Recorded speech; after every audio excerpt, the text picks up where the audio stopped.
سر یہ آپ کے خاندان کے بارے میں بڑی باتیں ہوتی رہیں کہ جی نون میں سے شین نکل رہی ہے، آپ کے سیاسی مخالفین کہتے رہے، اور ہمیں دوسری طرف یہ بھی پتہ ہے کہ جی آپ کے خاندان کی جو اتفاق ہے اس کی روایت بڑی پرانی اور بڑی معروف ہے.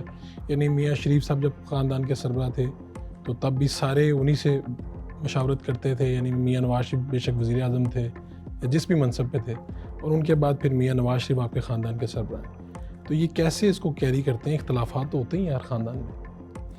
دیکھیں، یہ نون سے شین یہ کئی سالوں سے اس کی گردان کی جا رہی تھی.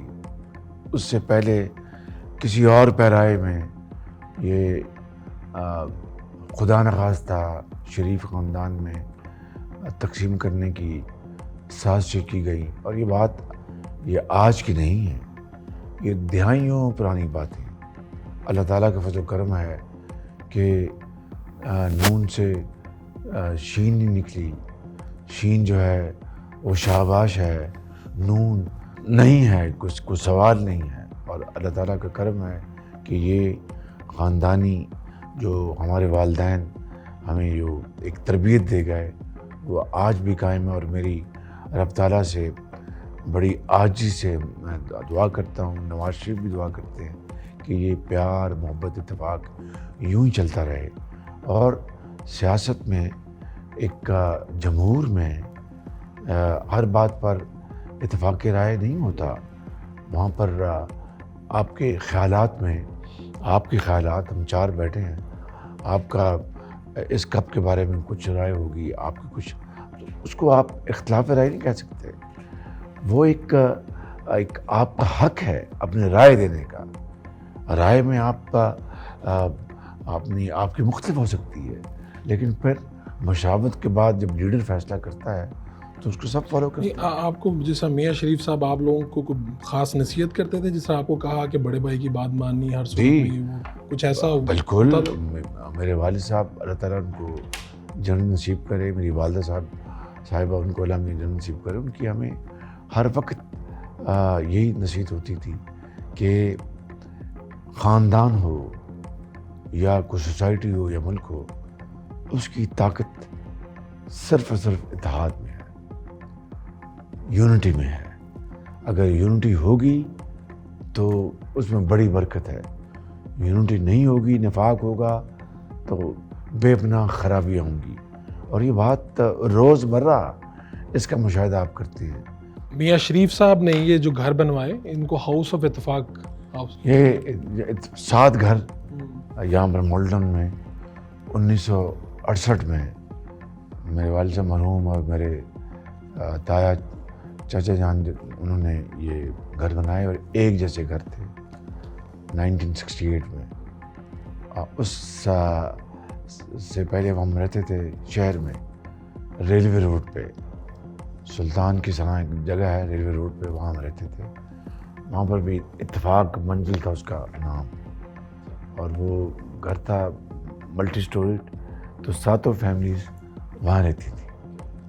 تو پھر وہاں سے ہم نے 1968-69 میں ادھر شفٹ کیا. سب سے جو اہم جو موضوع میرے لیے کون سا ہے، تو پاکستان کے جو نوجوان نسل، وہ یہی ہمارا سرمایہ ہے، یہی ہمارا اثاثہ ہے، یہی ہمارا تیل کی دولت کے مانند ہے، یہی ہمارے گیس کی دولت کے مانند ہے، یہی ہمارے اپنا چاندی اور سونے کے ذخائر کے مانند، بلکہ اس سے بھی زیادہ.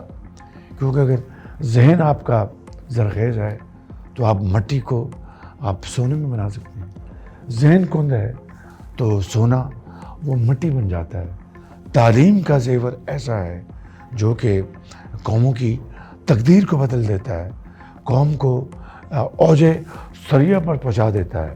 تو آج اگر نواز شریف کی اگر ذمہ داری ہے، میری ذمہ داری ہے، بلاول بھٹو کی ذمہ داری ہے، مولانا فضل الرحمان صاحب کی ذمہ داری ہے، ڈاکٹر خالد صدیقی کی ذمہ داری ہے، اور جو دوسرے زعما ہیں ان کی ذمہ داری ہے، آئی پی پی ہیں یا جو بھی ہے، کیو لیگ ہے، سب کی ہماری مشترکہ ذمہ داری ہے کہ ہم کروڑوں نوجوانوں کو، قوم کے بیٹوں اور بیٹیوں کو، ان کو تعلیم کا ان کو راستہ دکھائیں، تعلیم کے زیور سے ان کو ہم آراستہ پیراستہ کریں. ان کے ہاتھ میں جس طرح نواز شریف نے اپنے ادوار میں لاکھوں لیپ ٹاپس دیے تھے, آج ہمیں فیصلہ کرنا ہے کہ پاکستان کے چاروں کونوں میں صرف پرفارمنس کی بنیاد پر اور فائنینشیل بیک گراؤنڈ, دو معیار, پرفارمنس اور فائنینشیل بیک گراؤنڈ.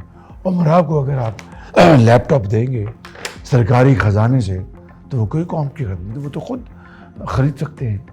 جو وسائل ہیں قوم کے وہ ان کے اوپر صرف کریں جن کے پاس وسائل نہیں ہیں, مگر وہ اس قوم کے لیے کچھ کر گزرنا چاہتے ہیں. ان کے ماں باپ اپنی خون پسینے کی کمائی سے وہ بڑی مشکل سے بیمار بچی کا علاج کرتے ہیں, بڑی مشکل سے ان کو تعلیم دلواتے ہیں.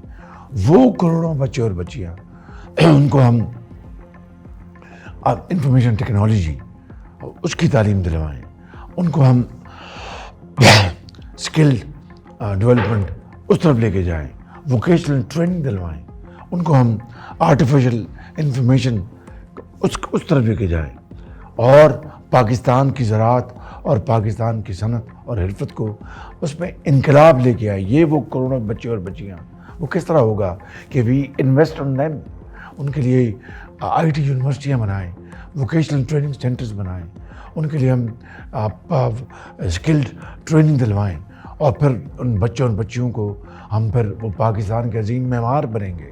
اور پاکستان کی دولت انہوں نے کمانی پر انویسٹمنٹ آج ہم کریں گے تو آج سے 2 سال بعد, 5 سال بعد, 10 سال بعد وہ پاکستان کے اندر اپنا بلینز آف ڈالرز کما کر لے کے آئیں گے.